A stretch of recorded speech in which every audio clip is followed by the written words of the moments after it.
बिस्मिल्लाहिर्रहमानिर्रहीम।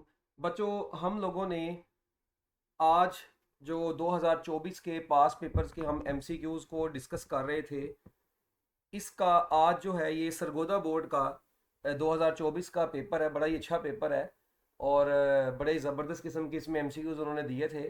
तो बच्चों के लिए तो थोड़ा सा ट्रिकी हो जाता है, मगर टीचर्स को थोड़ा सा देख के ना खुशी होती है कि चलो अच्छे एमसीक्यूज़ भी डाले कोई, वरना वही SI unit of force, SI unit of energy density, इस तरह की चीज़ें डाली होती हैं।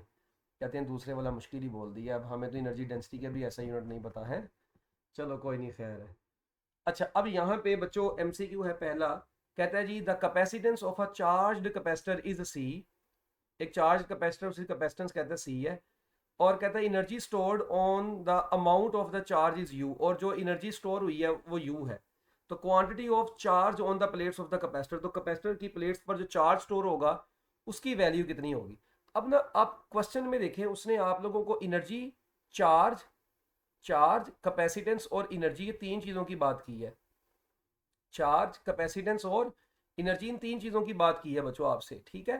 तो अब आप लोगों ने क्या यहाँ पे काम करना है, देखें फार्मूला हमने पढ़ा हुआ है, energy is equal to 1/2 Q V. एक फार्मूला ये है। Q is equal to C V भी तो होता है, और यही फार्मूला 1/2 सी वी स्केयर भी बनता है।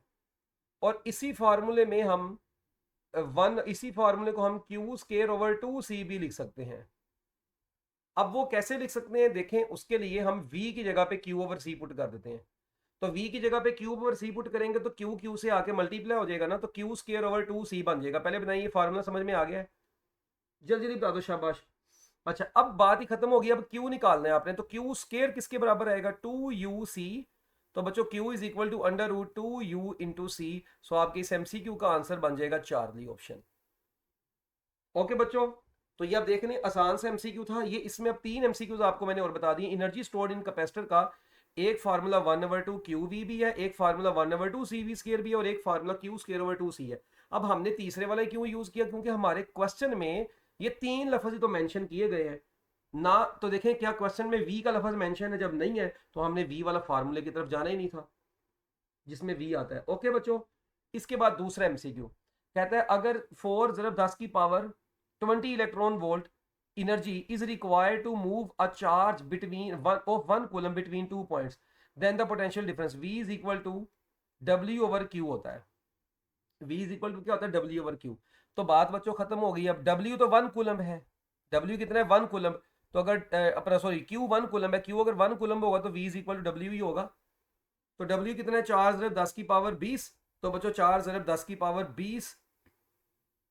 मगर ये जो वो ये, अब मेरी बात को जरा गौर से सुनना, ये इलेक्ट्रॉन वोल्ट में दी गई है, जो यहां पे काम की चीज है।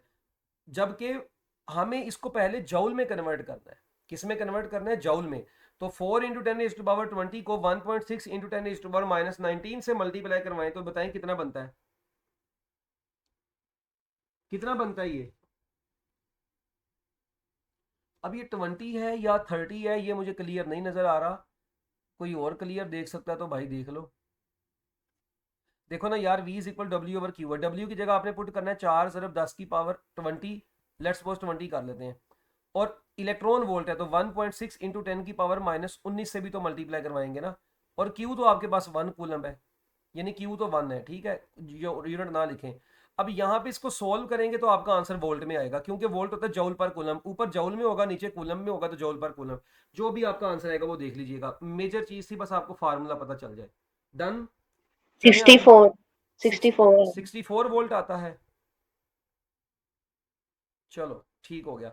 इसके जी। बाद बच्चों नेक्स्ट है, एक कहता है एक बैटरी है, उसकी ईएमएफ 12 वोल्ट है, और इंटरनल रेजिस्टेंस 5 ज़रब 10 की पावर -10 ओम है, और 60 एम्पेयर का वो करंट ड्रॉ कर रही है। तो बताएं टर्मिनल वोल्टेज कितना होगा? जी बताएं, और दस दो बच्चों टर्मिनल वोल्टेज। अच्छा अब देखें, इसके लिए सबसे पहले तो आपको टर्मिनल वो फार्मूला पता होना चाहिए। क्या फार्मूला इसके लिए यूज होता है? मतलब V T is equal to E minus I R. V T is equal to E minus I into internal resistance. ठीक है, तो टर्मिनल वोल्टेज आपने निकालना है। ईएमएफ आपको कितनी दी है? 12, माइनस करंट कितना दिया है? 60, और ये दिया है 0.05, ऐसे ही है। तो बस मल्टीप्लाई करवाएं, बताएं सब्ट्रैक्ट करके क्या आंसर आता है, जल्दी जल्दी बता दो, शाबाश, मिनट लगाओ।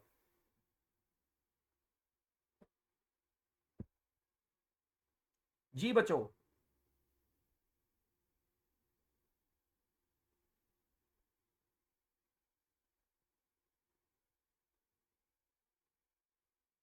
मेरा ख्याल है 9 वोल्ट आएगा 9। वैसे। हाँ, देखे ना, तो अकल इस्तेमाल कर लें थोड़ी सी कैलकुलेटर के बगैर ही। 0.05 है, 60 से मल्टीप्लाई होगा तो 6 इंटू 0.5 बचेगा। 6 इंटू 0.5 का मतलब है 6 इंटू 1/2। तो 6/2 कितना होता है, 3। तो 12 में से 3 निकालें, क्या बचा, 9 बच गया। सो 9 volt is your answer. Okay बच्चों, लो जी, ये चौथे वाला, ये वाला जो एमसीक्यू दिया है ना उन्होंने, ये इस पे कई बच्चों के कानों से धुएं निकल गए थे। चले मैं आपको थोड़ा सा टाइम देता हूँ, आप सोच के बताएं। कहता है the resistance of the coil of the ammeter is r, the shunt required to increase its range n times should have a resistance. आलो दसो हुन मैनू, सोचें इसको।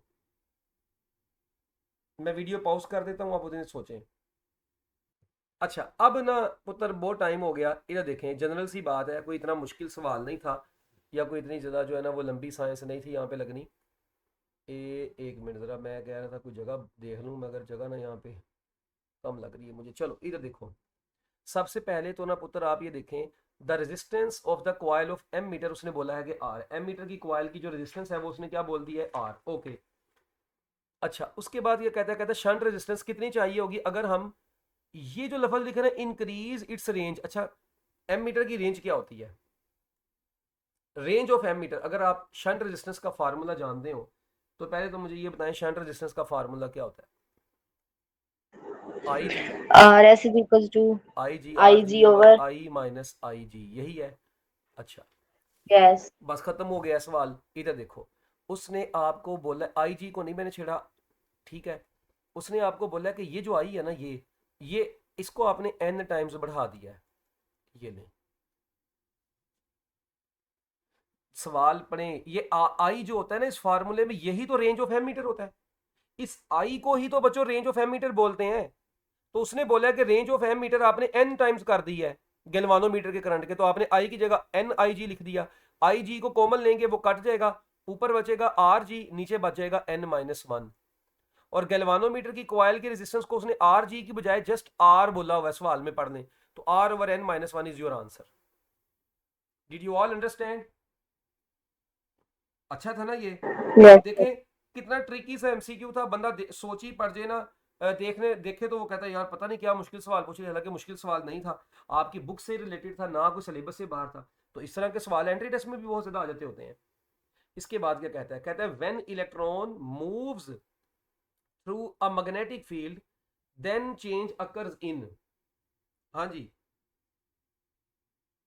कहता है अगर कोई चार्ज पार्टिकल मैग्नेटिक फील्ड में से मूव करता है, तो याद रखिएगा बच्चों, मैग्नेटिक फील्ड ना तो उसकी स्पीड चेंज करती है, ना एनर्जी, ना मैस। हाँ, डायरेक्शन चेंज कर सकती है। इसके लिए आपने पढ़ा हुआ, जब इलेक्ट्रॉन मैग्नेटिक फील्ड में परपेंडिकुलर एंटर होता है तो सर्कल में बेंड हो जाता है, पैरेलल एंटर होता है तो स्ट्रेट पाथ में जाता रहता है, मगर किसी सर्टेन एंगल पे एंटर हो तो उसका पाथ हेलिकल बन जाता है। तो ये 3 एमसीक्यूज है, आपने चैप्टर नंबर 14 में पढ़े होंगे।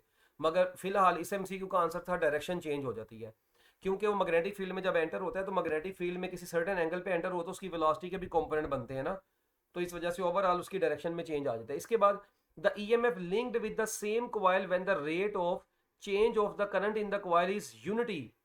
तो बच्चों देखें मेरी बात सुने, ईएमएफ का फार्मूला क्या होता है, ईएमएफ का फार्मूला होता है एल डेल्टा आई ओवर डेल्टा टी। तो अगर rate of change of current कितना हो, 1 हो, तो इंड्यूस्ड ईएमएफ किसके बराबर आ जाएगी, एल के बराबर आ जाएगी, और एल को क्या बोलते हैं, सेल्फ इंडक्टेंस। सो आपकी इस एमसीक्यू का आंसर सेल्फ इंडक्टेंस हो जाएगा। डन, यहां तक ओके है? जल्दी जल्दी बता दो मेरा पुत्र, जल्दी जल्दी, शाबाश, मिनट लगा के जरा। लो जी, यस सर। इसके बाद बच्चों नेक्स्ट, सातवां। अच्छा, कहता है एक कॉइल है, उसमें 500 जो है ना वो क्या नाम है, a coil having 500 square 100 PS. यार ये पता नहीं क्या, ये ना इसमें कोई मिस्टेक थी। ये ना 500 टर्न्स पर सेकंड आ रहा है, टर्न्स पर पता नहीं क्या लिखा हुआ इन्होंने, स्क्वायर, ये अजीब अजीब लिखी है स्क्वायर। एक मैंने जहां तक इसको ऑब्जर्व किया है ना, वो यही बेसिकली कह रहा है कि हमारे पास ना एक स्क्वायर टाइप एक क्वाइल है, ठीक है, उसके अंदर 500 नंबर ऑफ टर्न्स हैं, ठीक है, और उसकी हर साइड जो है ना वो 10 सेंटीमीटर की है, और मैग्नेटिक फील्ड के नॉर्मल से मतलब परपेंडिकुलर है, और उसमें से हमने 0.1 टेस्ला पर सेकंड, 0.1 टेस्ला पर सेकंड को क्या बोलेंगे, ये 0.1 टेस्ला पर सेकंड का मतलब है delta B divided by delta T, ये आपको दिया गया है। तो इंड्यूस्ड ईएमएफ निकालने, तो हमने फेराडेज लॉ का फार्मूला लगाते हैं। अब फेराडेज लॉ का फार्मूला क्या है, E is equal to N delta phi divided by delta T, यही फार्मूला है ना। अच्छा एन यहीं पे रहने दें, डेल्टा फाई की जगह पे हम लिख देते हैं delta B into area divided by delta T. अब देखें ये एन तो आपको 500 दिया है, डेल्टा बी ओवर टी भी दिया हुआ है, मजे की बात। एरिया कैसे निकालेंगे, स्क्वायर है तो स्क्वायर का एरिया, एक साइड है 10 सेंटीमीटर की, तो एरिया कितना होगा, एरिया बराबर हो जाएगा 10 सेंटीमीटर का स्क्वायर। तो बच्चों 10 सेंटीमीटर के स्क्वायर का मतलब है 10 × 10 की पावर -4 मीटर स्क्वायर, तो 10 की पावर -3 मीटर स्क्वायर बनेगा एरिया। तो आप एरिया पुट करें, delta B over T put करें और एन पुट करें और आंसर बताएं। ये 100 को गोली मारे, पुट करके आंसर बताएं। देखें इनमें से कोई ऑप्शन आती है। एन आपको 500 दिया है, डेल्टा बी ओवर टी 0.1 दिया है। वैसे भी ये कैलकुलेटर के बगैर भी हो जाएगा, ये देखो ना एन कितना है 500, ठीक है, delta B over delta T कितना है 0.1, ठीक है, और ये कितना है 10 की पावर -3, तो ये देखें ये मिलके 10 की पावर -4, तो ये से मल्टीप्लाई होगा तो कितना बन जाएगा 5 × 10 की पावर -4। एक चीज का कोई यहाँ पे है अभी भी, मेरा तो बन गया और जीरो एक पॉइंट मिनट ये जीरो गलती फाइव कर दी है ना, ये देखें ये 10 का स्क्वायर 100 आएगा ना यहाँ पे पुत्र, ये 100 आएगा, ये 10 की पावर -2 बनेगा। ये देखें अगर आप यहाँ पे देखें ना 10 सेंटीमीटर का स्क्वायर लेंगे तो वो 10 का भी तो स्क्वायर लेंगे, सेंटीमीटर का स्क्वायर तो आपने ले लिया, तो ये बनेगा 100 × 10 की पावर -4, तो 10 रेज टू पावर -2 बनेगा एरिया, तो ये 10 रेज टू पावर -2 है। तो बच्चों ये आपका आंसर कितना आता है अब 0.5 वोल्ट आएगा। 0.5 आता है। हाँ जी ये आ जाएगा 0.5 वोल्ट आपका आंसर आ जाएगा। जस्ट आप इनको मल्टीप्लाई करवा लें। ओके, असल में ना इस टैब के ऊपर मुझे ना मुश्किल हो रही, जगह कम है तो वो ना लिखने में ज़रा मुश्किल हो रही है, वो इस वजह से ना वो बड़ा अजीबो गरीब माहौल बन रहा है, मगर आप समझ रहे हैं, बस समझ रहे हैं तो बस अंडरस्टैंड कर लें, ठीक है। इसकी पीडीएफ मैं आपको इंशाल्लाह सेंड कर दूंगा। इसके बाद बच्चों नेक्स्ट है, कहता है during frequency modulation when the amplitude of the signal is zero. Frequency modulation में याद रखिएगा कि कैरियर जो एम्पलीट्यूड होता है ना, एम्पलीट्यूड, फ्रीक्वेंसी मॉड्यूलेशन होती है the type of modulation in which frequency of the carrier wave changes according to message signal, ठीक है। तो मैसेज सिग्नल की फ्रीक्वेंसी के, मैसेज सिग्नल की the type of modulation in which frequency of the carrier wave changes according to message signal. तो जाहिर बात है अगर आपकी वेव का एम्पलीट्यूड जहां पर जीरो होगा वहां पे frequency of the carrier wave भी बच्चों क्या होगी, जीरो होगी। ये आपकी बुक में ग्राफ से बने हुए हैं ना, उस ग्राफ के अंदर भी आप उसको देख सकते हैं। एम्पलीट्यूड या फ्रीक्वेंसी में चेंजिंग आती है कैरियर वेव के लिहाज से, वो मैसेज सिग्नल के लिहाज से। अगर एम्पलीट्यूड में चेंजिंग आएगी तो एम्पलीट्यूड मॉड्यूलेशन, फ्रीक्वेंसी में चेंजिंग आएगी तो फ्रीक्वेंसी मॉड्यूलेशन, बात खत्म। इसके बाद in RC series circuit the voltage drop across the resistor is 30 volt. कहता है रजिस्टर का वोल्टेज है 30 वोल्ट, ठीक है, कैपेसिटर का वोल्टेज है 40 वोल्ट। तो कहता है बताएं अप्लाइड वोल्टेज कितना होगा। अब मेरी बात सुने, ये जो सवाल है ना ये भी बड़ा इंटरेस्टिंग है। अब ये पता कहां से आया है, आर सी सीरीज सर्किट आप लोग पढ़ते हैं बच्चों, आर सी सीरीज सर्किट जो आप लोग पढ़ते हैं ना, अल्लाह आपका भला करे, उस आर सी सीरीज सर्किट के अंदर नेट जब आप इंपीडेंस को कैलकुलेट करते हैं उससे पहले एक फार्मूला लिखा होता है, ये वाला फार्मूला ट्राइंगल को सोल्व करके आता है, v square r plus v square c. वहां से इसको सोल्व करें और आंसर बताएं जल्दी जल्दी, शाबाश। वी आर एम एस दिया हुआ है बल्कि निकालना है, तो 30 का स्क्वायर प्लस 40 का स्क्वायर और अंडर रूट लें, कितना आता है, और जल्दी बता दो भाई। 30 का स्क्वायर प्लस 40 का स्क्वायर ले जी, यस सर। 50 वोल्ट आपका आंसर आ जाएगा। इसके बाद नेक्स्ट है, इसको जरा हम निचले पेज पे देख लेते हैं, यहाँ पे सही करके लिखा हुआ है। कहता है a force is needed to break a copper wire. कहता है हम एक कॉपर वायर है जिसका रेडियस आर है, उसको ब्रेक करना था, तो जो फोर्स है वो एफ चाहिए। कहता है the force needed to break a copper wire of the same length, उसी मटेरियल की यानी वही कॉपर वायर सेम लेंथ की हो मगर अगर उसका रेडियस डबल हो तो अब कितनी फोर्स चाहिए होगी। अच्छा पहली बात, अब ये सवाल के अंदर ना एक तो कॉपर वायर है, यंग्स मॉडुलस सेम है दोनों का, दोनों केसेस में यंग्स मॉडुलस सेम है, लेंथ उसने बोल दी है सेम है, ठीक है।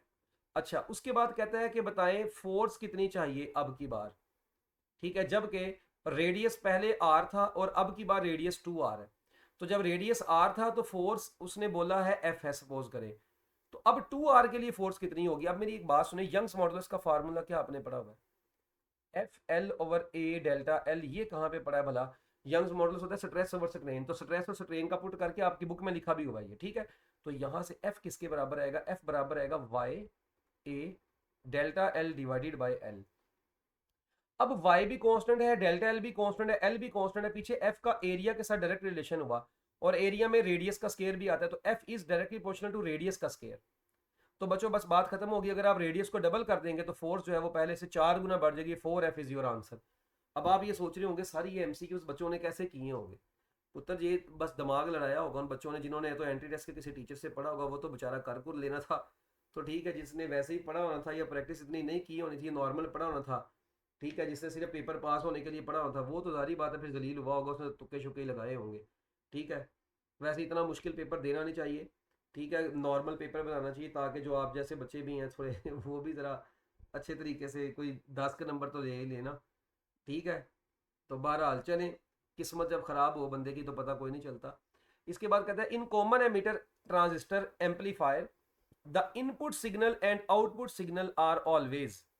कॉमन एमीटर ट्रांजिस्टर एम्पलीफायर में, कॉमन एमीटर कॉन्फ़िगरेशन है ट्रांजिस्टर एज एन एम्पलीफायर में, कहते हैं the input and output are always at 180 degree phase shift. उसकी वजह यह है कि इसका गेन का फार्मूला होता है minus beta r c divided by r i e. तो यहाँ पे क्लियरली नजर आ रहा है कि माइनस का साइन यहाँ पे 180 डिग्री के फेज शिफ्ट को शो करता है, ये आपकी बुक में लिखा भी हुआ है। Next the term inverter is used, inverter use होता है बच्चों नोट गेट के अंदर। उसके बाद लो जी एक और, हर दो के बाद एक चपेट मारी हुई है उसने रख के। अब देखो, अब ये सवाल भी कितना जबरदस्त उसने दे दिया है। कहता है एक प्रोटॉन है और अल्फा पार्टिकल है, उनको एक्सेलरेट करवाया गया सेम वोल्टेज से। The ratio of their de Broglie wavelength, आलो दसो हम मैनू। अब due to shortage of time मैं इसको जल्दी जल्दी सॉल्व करता हूँ, देखें मेरी बात सुने, कोई परेशानी वाली बात नहीं है। आपने इसके लिए क्या काम करना है, पहले सर आपकी आवाज नहीं सही आ रही। आवाज नहीं सही आ रही? जी अच्छा जी, अब lambda is equal to H divided by under root 2m/q_v, या ई वी, आपकी बुक में ई वी लिखा है, ई से मुराद चार्ज, ठीक है, और एम यहाँ पे मैस है। अब मेरी एक बात सुने, उसने बोला वोल्टेज सेम है, एच भी कांस्टेंट है, वी भी सेम है, 2 भी, तो lambda is inversely proportional to under root mass into charge. ये दो चीजें आ गई। अब आप सवाल देख लें उसने किस लेवल का दिया है, एंट्री टेस्ट के लेवल का सवाल है, अभी मुंह उठा के बच्चों को दिया है ताकि बच्चों का दिमाग खराब हो। चलो कोई बात नहीं। अब हमने निकालनी किसकी रेशियो है? प्रोटॉन और अल्फा की। तो मैं लिखता हूं lambda proton divided by lambda alpha is equal to under root mass of alpha mass of proton. अच्छा, फिर अंडर रूट में charge of alpha charge of proton. ये समझ लगी सबको? इनवर्स रिलेशन है ना पुत्र, तो इनवर्स रिलेशन है, तो अगर प्रोटॉन की चीजें ऊपर है, वेवलेंथ प्रोटॉन की ऊपर है, तो देखें राइट साइड पे उन दोनों का मैस और चार्ज नीचे होगा, और अल्फा का अगर वेवलेंथ नीचे है तो राइट साइड पे मैस और चार्ज ऊपर होगा। अब अल्फा और प्रोटॉन में ये भी आपको पता है कि alpha particles are helium nuclei. जो अल्फा पार्टिकल का मैस होता है वो याद रखें प्रोटॉन से 4 गुना ज्यादा होता है, जबकि जो अल्फा पार्टिकल का चार्ज होता है, जो मैस होता है वो 4 गुना ज्यादा, जो चार्ज होता है बच्चों वो चार्ज ऑफ प्रोटॉन से 2 गुना ज्यादा होता है। तो अब देखें आपके पास ये बच गया 2/√2। So your MCQ answer is 2/√2 divided by 1। So that is your answer. समझ लगी है बात की? है ना बंबू सवाल? चलो शाबाश, गुड हो गया। इसके बाद बच्चों नेक्स्ट है हमारे पास, कहता है when a photon collide with an electron which of the following is increased. बच्चों जब कोई फोटोन जाके इलेक्ट्रॉन से टकराता है तो कौन सी चीज इंक्रीज कर जाती है? देखें, जब वो जाके टकराएगा तो ऑब्वियस सी बात है अपनी एनर्जी एक्सचेंज करेगा, तो एनर्जी तो डिक्रीज कर जाएगी। एनर्जी डिक्रीज करेगी, फ्रीक्वेंसी भी डिक्रीज कर जाएगी, फ्रीक्वेंसी डिक्रीज करेगी तो वेवलेंथ क्या कर जाएगी? इंक्रीज कर जाएगी, वेवलेंथ विल इंक्रीज। अब यहाँ पे मजे की बात देखें, इन्होंने ना खुलासे में जहां से मैंने ये उठाए हैं वहां पे 14 का आंसर क्या लगाया हुआ है? माशाल्लाह बीटा आंसर लगाया। अब देखो तुम्हारे जैसा जो नयाना है वो तो वहां पे बैठा पेपर में पागल हो जाएगा ना, उसे तो गलत आंसर लगा के आना है ना, तो बस जिसने रटे मार मार के जाना है। तो बस यही जिंदगी के नशीबो फराज में गेमें चलती हैं सारी। खैर आगे कहता है the ratio of the longest and shortest wavelength for Lyman series.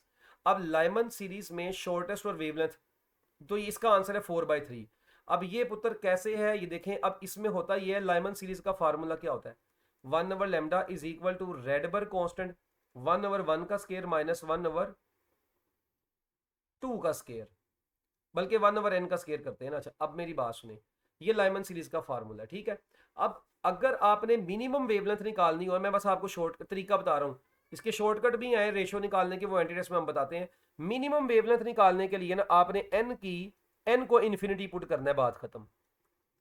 और अगर आपने मैक्सिमम वेवलेंथ निकालनी है तो n की मिनिमम वैल्यू पुट करें। अब लाइमन सीरीज में n2 से स्टार्ट होता है, तो अब देखें मेरी बात सुनिए, अगर मैंने मिनिमम निकालनी है n की जगह इन्फिनिटी, यहाँ पे इन्फिनिटी पुट करेंगे 1 ओवर इन्फिनिटी 0, तो लेमडा मिनिमम जो है वो किसके बराबर आएगा, सिर्फ r के बराबर आ जाएगा, क्योंकि ये 1 ओवर लेमडा r के बराबर आएगा, तो लेमडा 1 ओवर r के बराबर आ जाएगा। क्या ख्याल है, 1 ओवर लेमडा यानी जो लेमडा मिनिमम है वो किसके बराबर आएगा, वो आएगा 1 ओवर रेडबर्ग कांस्टेंट। अच्छा मैक्सिमम लेमडा निकालते हैं। अब उसके लिए हमें क्या करना पड़ेगा, n की जगह 2 पुट करना पड़ेगा यहाँ पे, तो 2 का स्केयर 4, एलसीएम लेंगे 3/4, तो लेमडा बराबर आ जाएगा 4/3 इंटू आर एच। तो इन दोनों को डिवाइड करेंगे तो आपका आंसर 4/3 आ जाएगा। लेमडा मैक्स को ऊपर रखें, लेमडा मिनिमम को नीचे रखें, क्योंकि लेमडा लॉन्गेस्ट उसने पहले पूछा हुआ है, तो 4/3 इज योर आंसर। उसके बाद the SI unit of radiation dose, radiation dose का जो बच्चों एसआई यूनिट होता है डेट इज ग्रे, और जो रे ग्रे होता है ये आपको पता है 1 ग्रे जो होता है ये किसके बराबर होता है, 0.01। ये बायोलॉजिकल इफेक्ट्स ऑफ रेडिएशन में लिखी हुई है कन्वर्जन्स, कोई बच्चा देख के बताएगा 1 ग्रे किसके बराबर होता है, 0.01 रेड के 0.01 रेम। आपकी बुक में ना रेम और रेड ये दो लफ्ज लिखे हुए हैं, रेम और रेड। रेम है रोएंटजन इक्विवेलेंट मैन, रेड है radiation absorb dose. Sir ji 1 rad is equals to 0.01 gray है। हाँ जी 1 rad 0.01 gray, yes you are right. और 1 रेम जो होगा वो 0.01 साइवर्ट के बराबर होगा, एसवी। ये भी कन्वर्जन आपकी बुक में लिखी है, तो ये याद रख लें। ये एमसीक्यूज में बायोलॉजिकल इफेक्ट ऑफ रेडिएशन में से ना एमसीक्यूज में कोई ना कोई एमसीक्यू आ जाता है। आप देखें इसमें से ये आया है, ये ऊपर वाले पेपर में भी कोई एक आधा एमसीक्यू आया हुआ था यहाँ पे कहीं पे ना, जो हमने लास्ट टाइम डिस्कस किया था। आया हुआ था ये देखें ये joule per one kilogram. Becquerel, ये star MCQ 1 becquerel is equal to 1 disintegration per second. तो आप ये देख लें कि ये जो है ना ये इस टॉपिक में से कहीं ना कहीं एमसीक्यू आया होता है बोर्ड के पेपर में। ले जी इसके बाद बच्चों हमारे पास आता है फैसलाबाद बोर्ड 2024, सबसे आसान बोर्ड का पेपर, हलवा तरीन पेपर, ठीक है। तो फैसलाबादियों, तो फैसलाबादी है ना यहाँ पे। सर जी बस का और आता है, बाकी सबका ये आसान आता है। नहीं ये सरगोदा बोर्ड का पुत्र अभी आपने देखा नहीं है, ये सबसे मुश्किल ये आया हुआ है, लाहौर बोर्ड का इतना मुश्किल नहीं है। फैसलाबाद के आसान ही आते हैं, काश अभी भी फैसलाबाद में होते, मैट्रिक में नंबर आ गए थे फैसलाबाद बोर्ड में। जी जी पुत्र ऐसे ही है, बस ये यहाँ पे फैसलाबादी बच्चे भी हैं आपकी क्लास में, टेंशन ना लो, इन्होंने ना बहुत बददुआवां देनी है पुत्र तेनों।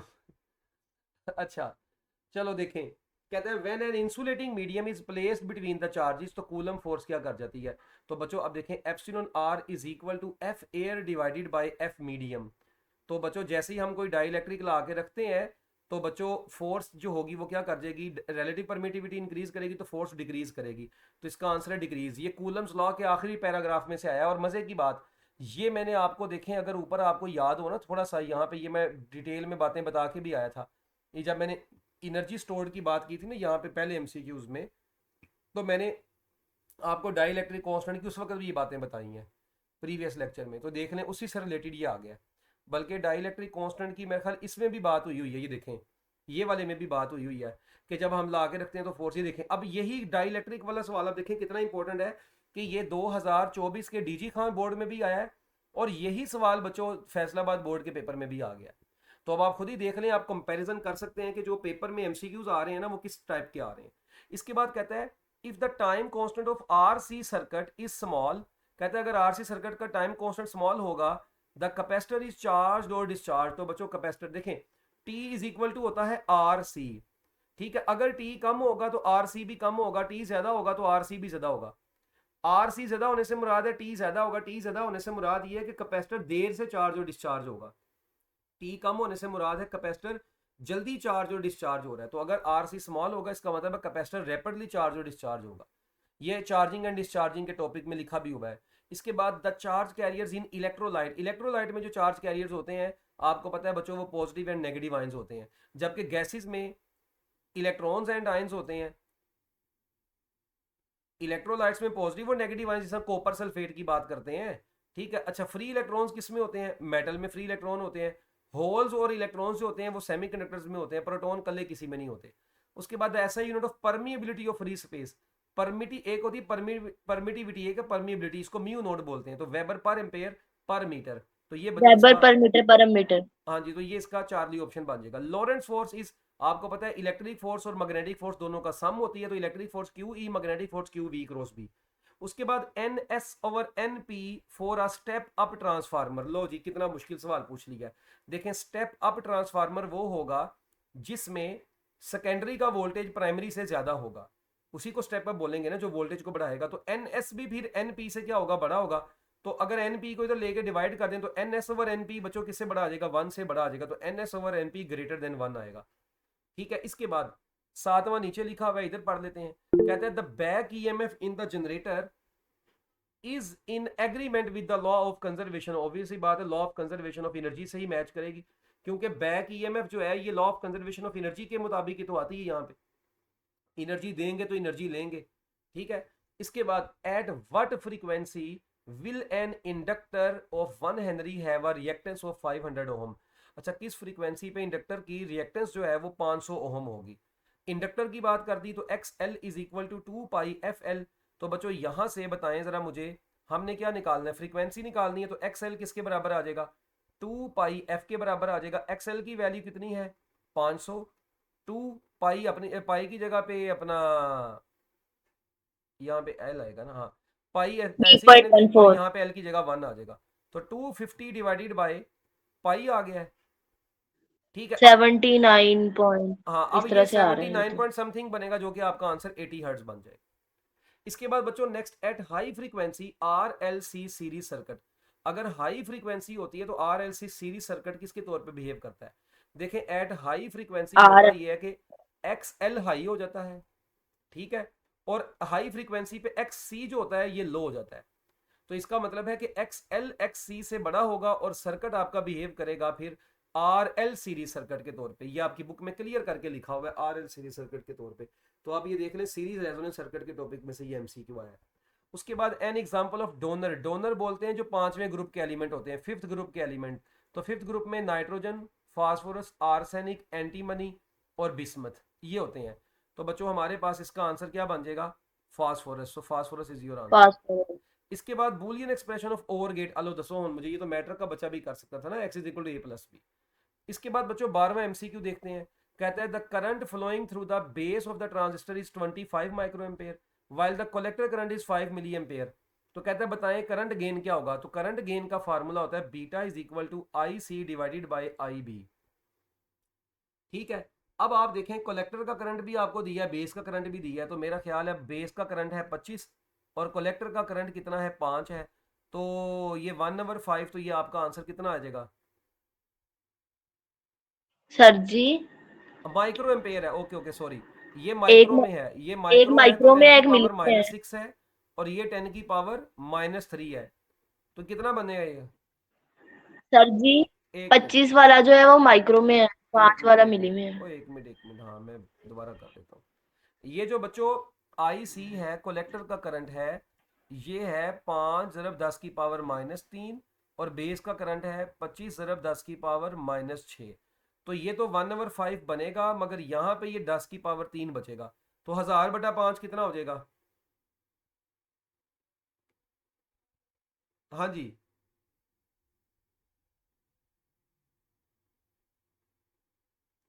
और यही बनेगा ना अब।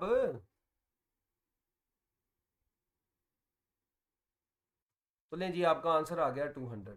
इसके बाद पॉजिट्रॉन, ये अच्छा पोजीशन लिखा हुआ है, ये पोजीशन नहीं था बेसिकली, ये पॉजिट्रॉन था यहाँ पे, वो मिस्टेक थी ये पेपर में। तो पॉजिट्रॉन को सबसे पहले किसने डिस्कवर किया था जी,